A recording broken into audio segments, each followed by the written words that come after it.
Live from the Export Beer Garden Studios, this is the agenda for Monday the 12th of February. I'll let you guess what year. The Agenda, an alternative commentary collective podcast. Good morning, Lane. Welcome back into the Export Beer Garden Studio. Thanks. Just had to double check the sign there. Yeah. No, you did. You did well. It's a Monday. Yeah, I know. It's slow. It's a slow Monday for a lot of people. It was a big weekend around the traps. Did you have a big Saturday? I did. Yeah, I had made the call not to do Friday and Saturday, so I just did Saturday, which was in Auckland. If you were around, was Symphony. Yes. Man, Huge significant. gig. Oh my God, it was like I felt like I was in a. It was very un-New Zealand, the size of it. Yeah. In terms of 35,000 people, like fairground rides, so many food trucks. I mean, still heaps of queues for drinks. Yeah. Which is very Kiwi. Yeah, which is very good. No, it was amazing. I haven't seen a concert like that. The sandstorm at the end of the night was pretty next level. Yeah. So was Bliss. They did Bliss as an encore, orchestra. But you had Fat Freddy's drop in there. You had John Butler in there, Rudimental playing, and then the symphony at the end. So it was pretty amazing. And I got hosted and talked my way into the Heineken area, which was free Heinekens, which was my downfall. And just a public service announcement, I'd like to apologise to Blair Took. I may have chewed his ear off for about 45 minutes. Oh, good. About absolutely nothing. I was going to say, nonsense. How much do you know about sailing? Nothing. It wasn't that. Well, I didn't talk about sailing. I was just driving with complete and utter nonsense. So, Blair, when they say one in every port. Yeah. And so he looked at me and he was like, I could see it sometimes. I could see that look in his eye, that vacant, and looking around for other mates to come and get him. Nah, he was a good dude. And he's looking forward to seeing us down in Christchurch. Yeah, right. He goes, I heard you guys are coming down to Christchurch, do some broadcasting. I'm like, yeah. We are. So he was pretty pumped about that. He says, well, so what are you going to do? I was like, we're just going to hit the corporate areas, do a few potties. Basically what we're doing here. Yeah. Oh, great. Yeah, awesome. Yeah. He pretended like he was excited about it. But no, he's a good man. He's quite small. He's a very slight dude. I imagine you'd have to be. Yeah. You can't afford to be carrying 120 kilo blokes around on a boat. Yeah, that's true. You'd have to be quite...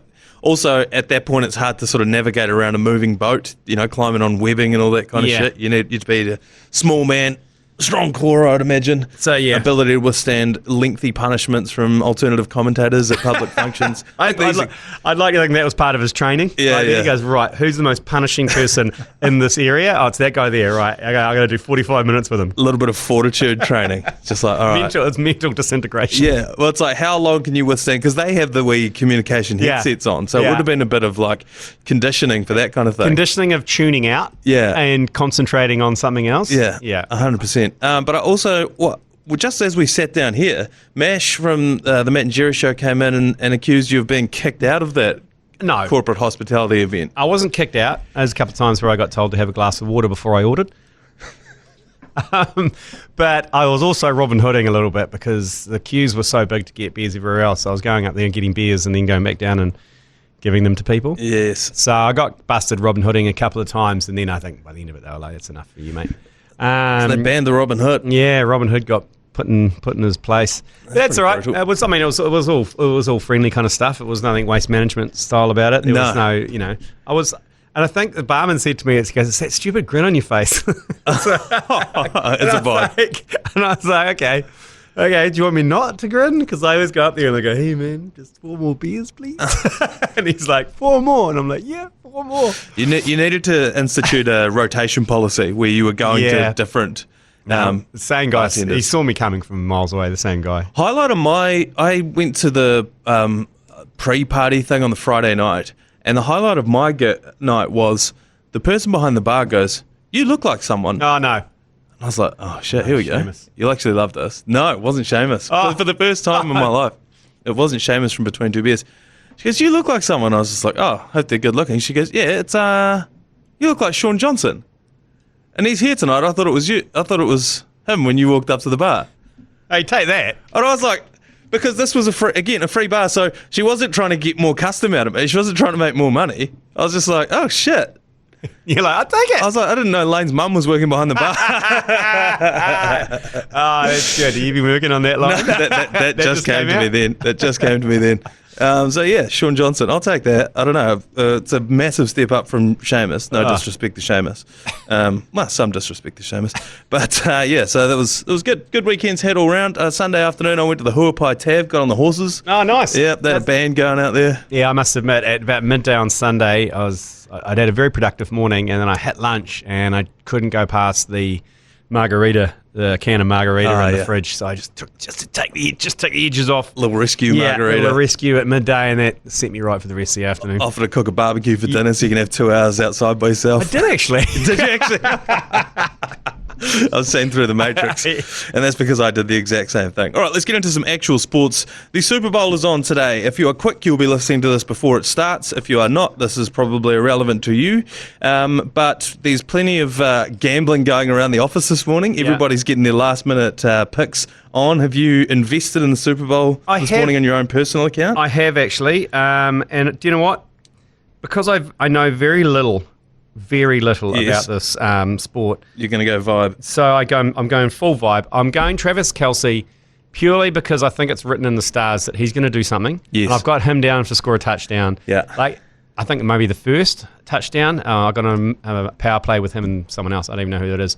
But I think it's Christian McCaffrey on the other side. Yes. Yeah. And I just got on that because I can just see the fact, hey, look, I'll go you through my bets. Yes. I've got, the boosted one, which is Travis Kelce, first quarter, anytime touchdown scorer. See, I really want, this wasn't an option, Travis Kelce, last touchdown scorer. Oh, yeah. Because I have it in my mind that he's going to score the last touchdown, pop the ring out, propose to Taylor in the end zone. Yeah, there's something's going to happen. I feel it's going to be so American. The script is in. It's going to be so American. That's why I've got it on him. Yeah. And I've also got Christian McCaffrey, Isaiah Pacheco, and Travis Kelce to score the first touchdown. Any one of those three? Any one of those three. That's money for Jam. What's that paying? It's only $210. Yeah. And then I've got anytime touchdown scorer is McCaffrey. It's only $140. That was my safety. Yep. And halftime, full-time, I've gone San Francisco 49ers at the half and Kansas City at the full-time. That's paying $8. I think a few people have gone there. I've gone for a 6-leg cockroach here. Have you? Yeah. Kansas City, 80 rushing yards for McCaffrey, 10 rushing yards for Brock Purdy, a touchdown to McCaffrey, 20 rush yards to Mahomes, and 4 sacks in the game. Yeah, see, half that, I know what 4 sacks is, half that other shit, I have no idea what you're talking about. Yeah. Rushed yards, I don't even know what the difference is. Yeah, well, the most interesting part is that there's so many different markets overseas that you can bet on. I think our gambling restrictions are a bit more strict, but it's still the Wild West in the United States, and you can bet on just about anything. Yep. One of the things you can bet on is, will Usher be wearing glasses when he comes out for the halftime show? I love stupid odds. So do I. You can parlay that into things like, so Reba McEntire is singing the anthem. Have you ever seen her TV show? No. It was like on in the daytime back in the day. Anyway, she's singing the national anthem. You can bet on how long the national anthem is going to go for. So if they drag it out, yeah, and just hold that for a few seconds. And so because there's a market on that over in the States, someone has done some research. So Reba McEntire in her last 5 anthems hasn't gone longer than 68 seconds. Right. She's never sung for longer than 68 seconds. The over-under is set at 89.5 for the bookies over in the States. Oh. So the smart money is going under. Yeah. Totally. For Reba McEntire. I love it. Yeah, I'm a big fan of that. The Gatorade one, which is one that I really wish we would have over here in New Zealand, but we don't. You can bet on what colour the Gatorade is going to be when it's tipped over the coach. Yep. Since 2001, the most popular Gatorade colour to be poured on the winning head coach is orange, which I think adds up. Yep. Orange has been the colour 5 times. Blue and clear have been the colour 4 times each, and there have been 4 instances where there was no Gatorade at all. You get a refund for that? Surely.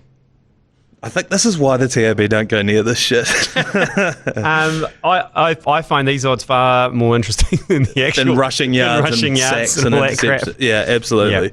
Yep. I feel like there's going to be a lot of people sprinkling a bit around. And look, if you don't understand the sport, you might as well just go vibe punt. What is going to get you the most fizzed if it comes in? Yeah, that's the same. That's what I've done. Yeah. And get on a touchdown scorer. Yep, that's about it. And the Travis Kelce Taylor Swift story. Something's going to happen. It's America. It has to. The TAB is going to make a lot of money off of Travis Kelce today, I think.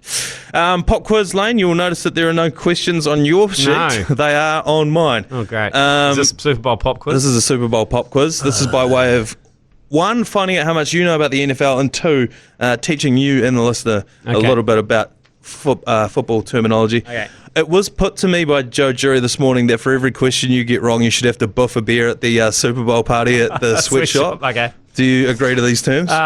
There are only 5 questions. Okay, yeah, I can do that. Okay. Question number 1. How many players are on the field for each team? This is rudimentary stuff. 12? No, 11. Joe said 12 as well. Why 12? There are 11. Because it's even. That is 1 beer. Okay. Question number 2. How many points does the team get for a touchdown? 4? 6. That's 2 beers. That is 2 beers. For 3 beers, how long is a quarter? 15 minutes? 15 minutes. Ding, ding, ding. You're off the hook. Still standing at 2 beers, though. Question number 4. What number Super Bowl is this? This one's a bit tougher. 59. 58. Oh, fuck! So we're at 4 out of 5. And the final beer to decide whether you have to get a hotel room or whether you can go home tonight to your family. What position does Travis Kelce play? What is it? It's something half. What is it? Rushing back? No, it is not. That's also running back. No, he doesn't even play that. Running back. But tight end. He is the tight end. I'll give you that one. Okay. We will set the bar at 3. I can do that. Yeah, 3 beers. I'll get those out of the way early doors. Okay, we'll make sure that we document that as well. So enjoy your Super Bowl Monday wherever you're watching it around the country. I know a lot of people who have taken the day off. I know a lot of people who have taken tomorrow off as well, which is aggressive. I don't mind the strategy, but because it turns it into a 4-day weekend, a carnival if you're really into it. Each to their own. But yeah, enjoy that. And now let's move on to some sports that we actually understand. Cricket. The Black Caps are playing a game of cricket against the Proteas tomorrow. It's going to be played in Hamilton. It'll be played, well, it's set down for 5 days. Yes. But it'll probably be 4 days tops. Unless the weather. Has anyone looked at the weather in the Tron? I've not looked at the weather in the Tron. I'll quickly look at the weather in the Tron. Please do. In the meantime, for anyone who's heading along tomorrow and wants to check it out, we really wanted to start a petition to give Chris his ball back. Yes. Chris was the guy who fielded the ball. We actually interviewed him on the podcast a couple of weeks ago when they played down there at Seddon Park last time. They hit a 6, it landed at his feet, and he legged it. Well, they tracked him down, they brought him back, and they made him give the ball back. So tomorrow and for the rest of that week, we really want people to make a push for Chris to get his ball back. Yeah, a big sign saying give Chris his ball back. Yep. They can all dress the same as him. Weather's not going to be an issue. It is beautifully sunny Tuesday, Wednesday, Thursday, Friday, and indeed Saturday. Perfect. And just back on Chris for a quick second, the uniform is blue t-shirt, sky blue if you can find it, and jandals. Yes. That's basically all you need. If we could get every single person to be wearing sky blue t-shirt and jandals, everyone dresses Chris, start a petition to get Chris his ball back. I would love to see that because we'll be commentating the entire thing, so we can definitely call that out when we see it. We'd love to see it. First test went pretty well for us. I think we had over 120,000 streams for that first test. Yep. So get on it. 11 o'clock tomorrow, iHeartRadio. It's free and live. Just have it bubbling away in the background of your while you're working if you're Yeah. able to kick your feet up on the couch and try and sync it up. What do you think's going to happen in this game? So obviously last time we batted first, and that's where we had those massive, the Harry Rav got 240, was it? Yep. Kane got his ton as well, ton number 30, which put him above Coley. He's now on 31, sorry about that. And and he is Coley's father. But the thing is, what do you think is going to happen in this game? If we win the toss, do we put ourselves in again, or do you think that we put South Africa in and try and get this thing over with? No, I think they're going to have to play for the win. They won't play for getting it over with quickly because there's a lot of pressure on this team. And I know we talk about New Zealand, you mean? Because this is probably the first chance and probably the last chance in a long time they'll get a chance to beat South Africa in a Test series. The first time it'll ever happen. So you don't want to fuck this up, especially against this team. So there is a little bit of pressure on the New Zealand team not to mess this up. There's a bit at stake. It's a golden opportunity. I guess the South African guys have got nothing to lose. Everyone's bagging them. probably except their own home country, who kind of just got their head in the sand, kind of ignoring the fact this is going on. Yeah, because the reason all of their best players aren't here is because their T20 comp's going on at the moment. Which is just finished. Okay. So they could... Well, fire them over. No, they're not going to. So there we go. So they've got nothing to lose, so they could just throw everything at it. Yeah. But as we saw, the batting lineup's pretty weak. It's trash. The bowling lineup is pretty pedestrian. Yes. There's a bit of early movement for the Mauriki bowler, but That's I don't about know. it. Normally you bowl first on these test wickets because there's usually a bit of green and a bit of juice in the wicket on the first day or so. Yeah. Before it usually flattens out, and that's usually the case with Hamilton. Takes a bit of turn. Yeah. So we'll probably see the captain, Mash, bowl a Bisquillion overs again. Oh, the South African captain, yeah. Bland. Yeah. Brand. Yeah. Yep. Neil Brand. But I don't know. His second ever test match, by the way. I can't see it going past Friday. I can't see it going past Friday either, but I can see it going to Friday because people around the office were speculating, is this just going to go 3 days? Which, by all rights, the last game should have only gone 3 days. I just think it's the same thing's going to happen again. Like you say, there's no reason to rush it. You've got 5 days, and all that history is going to record is whether you won or lost it. Correct. Not whether you did it in 3 days, 4 days, 5 days. Yep. Do you think that, because one of the stories that's been floating around this morning is that Punisher O'Rourke was on the same flight as Kyle Jamieson up to Hamilton. Didn't know it had an airport. Shout out to it. Hey, you watch your mouth. They have to land on the lake there or something. Get out of here. It's got a Corrie lounge. Shove that in your ass. Does it? Yes. Wow. Okay, that's more than Timaru can say for itself. But do you think that we'll be seeing Punisher O'Rourke? Is it a chance to blood some new players? I think we will. Yeah. I potentially think maybe they might. I mean, I know that Joe Jury in the office just threw out they may rest Gulliver. Yeah. Kyle Jamieson. So the risk of... Or do you give him more time out in the middle ready for Australia? That's the other argument. I personally just want to see what it would look like having both of those giraffes coming in from either end for a period. Well, who would you rest then? Because obviously they're going to have to bring in someone for Son of a Mitch. Yes. Which will probably be Will Young, I imagine. Potentially. Or do they say we've got enough batting that we want to see another bowler? I don't know. And Wagner? I don't know. Do we see Wags? I don't know. I don't know, because this is a game where you have a chance to see a couple of things from people, and there is no more predictable cricket player on God's green earth than Neil Wagner. I know exactly what he's going to do. Every time he's going to do it all fucking day. Yeah, that's true. He'll come punishing in. You know what I mean? And you don't need to see anything from him today that's going to change your mind going into the Australian series. Yeah. You know, whatever their decision on him is, it's already been made, whether he's going to play against them or not. So I think this is a great opportunity to, When do they name the team? Like just before the game, I know. They just right before the game. Could they do themselves a favour and do us a favour and name it like a day or two beforehand? If only we had like a contact. Well, somebody does. I think the same thing's happening that was happening with the All Blacks teams last year, where I was being able to pick them. I think this is why we know that Will O'Rourke is likely going to play tomorrow. And you got a source, have you? Yeah, I got the crystal ball back to a degree. It's just whenever you see these stories coming out that say Will O'Rourke is set to be named tomorrow, it's like, what do you mean set to be? He either is or he isn't. He's been told he is. He's been told he is, yeah, 100%. He definitely has been told if he is or isn't. Oh, yeah. And I don't think you fly a guy, unless you want him to be 12th man, I don't think he was always in the squad for the second test. Okay. Yeah, so I don't think the flight up's nothing. Can't read too far. As he was announced, they had him in their team and he had the asterisk next to it and said second test only. One of the more humiliating things about that flight situation, though, is they sat him next to Gulliver. Well, they at the front of the plane, I'm hoping. I'm sure. So they could stretch their legs out. I'm sure, but still. Even, I know they're slender gentlemen, but still, anyone over a certain size, it's just so punishing. I couldn't imagine being 6'6" and sitting next to someone who's 6'8". It would just be the absolute pits. Sticking with cricket, just quickly, we have just posted onto our Instagram page the batting rankings for Test match cricketers, I believe. Kane Williamson at the top. I think this has been ordered by matches per century. So, yes. Nice. Yeah, which puts him above Steve Smith at 3.13 matches per century. He's the only one in the top 20 here that has 31 centuries in 97 games. So it's the fewest amount of games. Yep. And I know that there's a lot of comments already starting to come in about, but he's playing against, he scored 2 against South Africa. So that shouldn't count because they're a D team, whatever, they're shit. then let us play the top teams more often. You know what I mean? You can't say, oh, you guys don't get to play Aussie, you don't get to play India as often as the rest of the world. That's their choice. That's your choice. Yeah. So this is probably one of our only bartering chips to get more test matches, is to be like, okay, if you're not going to let us play against you guys, you're never going to be in the top 10 of any of these stats. You have to live and die by these stats. Yeah. Sucked in. And the stats are Kane Williamson put up back-to-back tons against a Proteas team that, you know, probably wouldn't beat Northern Districts.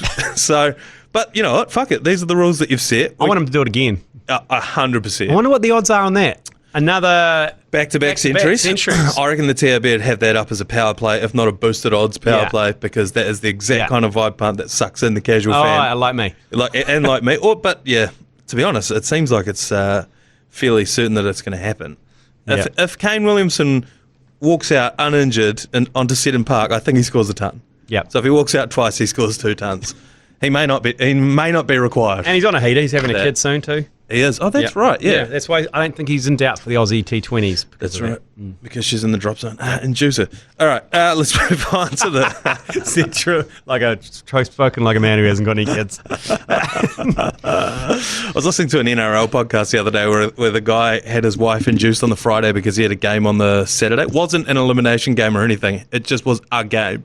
And he was just like, induce my wife. And she did. That's dedication. Moving on from childbirth, which seems to come up far too often on this podcast. The waste management is actually ongoing at the moment. I think this is the Sunday. Scheffler's in front today, there. our time, yep. Fox fallen off the pace. Was he didn't there or thereabouts, I think. Danny Lee's in like 57th place at the time of recording this. But the chaos is really what the story's all about. Yeah, the Waste Management Open. This is the Phoenix. This is the Phoenix Golf Open. Yes. Waste Management, famous for the party hole on the 16th. Yes. And this is how the news are reporting it today. Chaos marred the third round of the Waste Management Open in Phoenix as the gates were shut and alcohol sales halted. Sounds like there was a bunch of G lanes there. Viral social media videos depicting drunkenness, arrests, and at least one fight breaking out. Earlier, a woman fell out of a grandstand and was taken away in an ambulance. One attendee was arrested after leaping over the ropes and diving into the greenside bunker and performing snow angels in the sand. I've seen that one. That's quite funny. Yeah. Oh, have you seen the big fat guy sliding down the grass? Yes, and everyone's slapping his titties. Yeah. I think it's sort of getting... definitely out of control, but it's built on years of this sort of getting wilder and wilder and wilder. It started with, people clapping quite loud a few years ago, and then all of a sudden people are cheering, and then people are yelling. Last year there were all the streakers, and now this year it's got such a reputation that everyone wants to be there, don't they? Yeah. This is one of the top events that I think we as the ACC would love to go to. Yeah. Anywhere around the world. And it made me think that we could bring something like this to New Zealand. We do the ACC Golf Opens, right, which is where anyone can play. Wouldn't it be great to do an ACC Invitational where we get a bunch of, sort of like Chasing the Fox. Yeah. The Warriors come and play. We get some of the All Blacks to come and play. David Tour, I don't know, whoever. We just get randoms to come and play. People that you'd like to see hit a golf ball. And we have, because let's be honest, it'd probably be 9 holes, the ACC Invitational. Oh, if that. And we just set up the 6th hole as the Waste Management. We get it sponsored by Waste Management. Yeah. Or whoever does the Waste Management here in New Zealand could sponsor There it. is Waste Management here. That's a I'm pretty sure that's what it's called. Yeah. Get them to sponsor the 6th hole and we just have a massive party hole. Wouldn't that be incredible? That would be great. But, oh, my God, trying to get that over the line in terms of any New Zealand licensing or councils will be impossible. Yeah, it would. It'd get shut down. And actually, there's not on the rundown, but something that I saw this morning, which I know would be very interesting to you. Have you seen they've released a video of the proposed waterfront stadium in Auckland now? I don't like it. You don't like it? Don't like it. I'm a massive fan of the one at Tank Farm, to be honest, that turns it into a precinct which flows into Vic Park. When Vic Park becomes a test ground and outdoor concert venue, the event centre becomes an indoor 10,000-seater with a basketball and tennis, and then it's got a walkway over to a kind of a 40,000 seat stadium on Tank Farm. Yeah. It's got the bars there. I don't know, that end of town where they're thinking, down by the railway yards and stuff. Yeah. So if you're familiar with Auckland, it is just behind the port. Yeah. Probably not too far from where Spark Arena is. Yeah, it's around that area. So it's around there, and it's basically going to be a 3-sided arena with one open side that looks out over the Waitemata Harbour out to the volcano. I don't go to a sports event for the fucking view. okay? No. I don't go to a sports event. Oh, man, check out the sunset over fucking... Rangatoats. Yeah. Or the eastern sunset. I go to watch the sport. Yeah. And have a good time. I don't go for the view. I agree with you, but I will say if you're ever in a beautiful sporting venue, like if you go to Eden Park when the sun's setting, there's a game of cricket on, and it's like it's lit up Mount Eden all purple and shit. Does look cool. You're right, it's not a selling point for people to go. Might be a hook to get your partner to come along with you to watch a game of cricket. Oh, that's true. And then obviously they're pitching it as, well, there's going to be a whole suburb that's going to spring up around it, this, and this. That won't fucking happen because you won't let, like, near Eden Park, there's nothing. Yeah. Near the Cake Tin, there's nothing. You don't let bars pop up around these places. This is where we shoot ourselves in the foot because we're like, we don't want people to get wasted, so we're just not going to give anyone the opportunity to drink anywhere near it. But Tank Farm, it's the whole viaduct in Wynyard Quarter. Yeah. Bars are already there. They're all ready to go. You can't ask them to leave. No, you can't escape it. So it's just like a 2-minute walk. And why can't we have a beer on a Friday afternoon and go to a sports event, walk to like every other city in the country, like Melbourne, like Sydney, everywhere else, where after work, say there's a Warriors game on, whatever, you can finish work, have a couple of beers after work, walk to the stadium, go home. Like because the experience at the moment is you finish work, say the game is like at 8 o'clock on a Friday night, so you finish work at 5, you've got to try and get out to the heart of industrial Penrose, which is like, okay, there is a train that goes there, but it only goes from like 1 or 2 places, and you're not at either of those places. So you've now got a taxi, which the traffic is a shit show. So you end up taxiing to like the off-ramp off the motorway and then walk through all these steel mills and shit to get there. Or you've got to drive yourself and then you've got to park at one of the like places across the road. Yeah, get your car towed. Yeah, get your eyes gouged out to park there. It's like $20 a pop. And it's like, that's an awful experience. You're getting there just on kickoff. You don't even have time for your bloody Fritz's wiener before you get in there. It would change downtown Auckland. I mean, there's probably people in Auckland saying, oh, whatever, shut up. But it's the same reason why the stadium in Christchurch will change to Christchurch as well.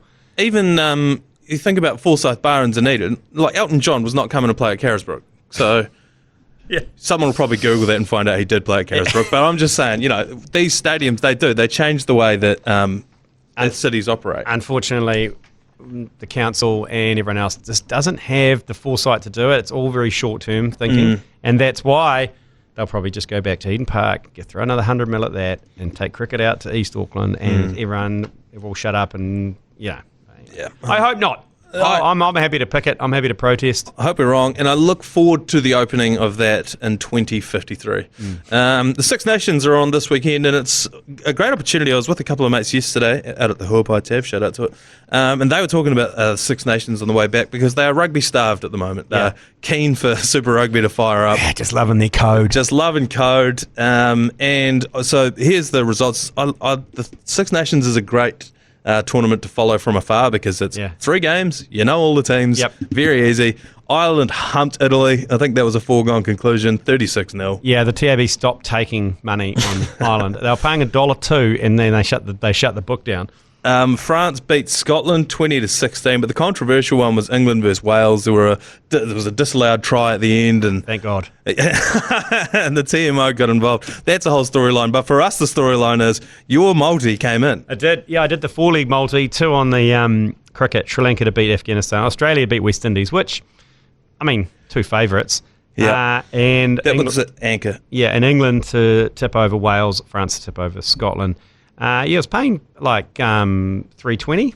I think it was paying $4.20. Was it paying $4.20? Yeah. But when you look at England versus Wales, it was only paying $1.17. Those are the real palm sweat, tight butthole time. Yeah. When you've got an anchor of your multi, which you thought was such a sure thing, and all of a sudden it's being called back.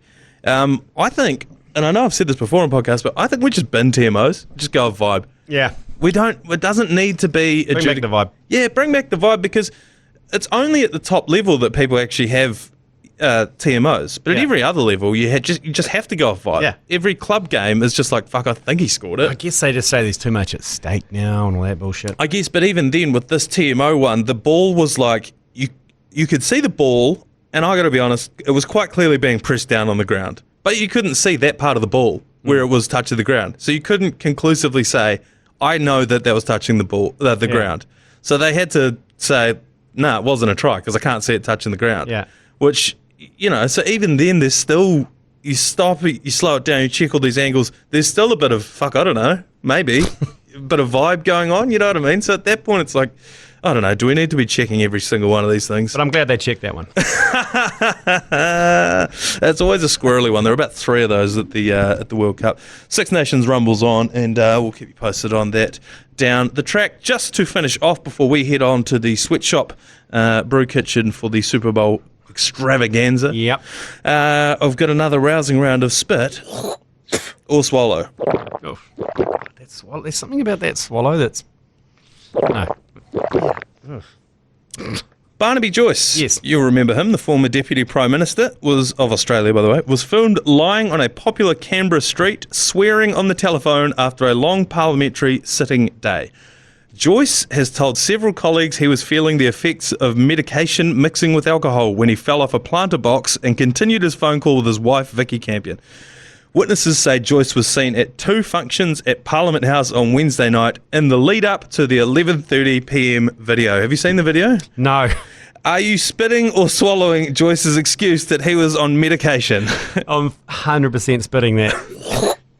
It's a classic. It's up there with the kind of mental health kind of throwaway. Now it's like, if you're dangerously hammered, you say, oh, look, I was on medication as well. It's mixed my memory. Remember the excuse at university? It was always big at university when people used to get paralytic and they said they were on antibiotics. Antibiotics, yes. And the truth is, the reason they say do not drink alcohol with antibiotics is it basically stops the antibiotics working. Yes. So you don't get drunker. No, it negates the effects of the. It doesn't make you get more fucked up, because guess what? If it did, everyone would be doing it. That's what I was going to say, yeah. You don't think we would have figured this out? Totally. People would be snorting fucking antibiotics and be fucking shoving them up their ass. Yeah.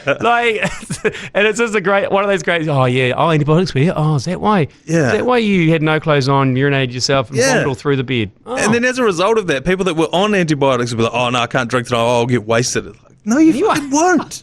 We would have figured this out. It's like all of those things that claim to be a hangover cure. Yeah. If they worked, we would have figured that out thousands of years ago. We'd all be doing it, but I must admit, Maxigesic. Maxigesic. I think, for me, it's a mixture of like... Panadol and ibuprofen. Yeah, that's all you ask for. Yeah, I preempt a strike. I go back before I go to bed and when I get up in the morning, even if I'm feeling okay. You have to.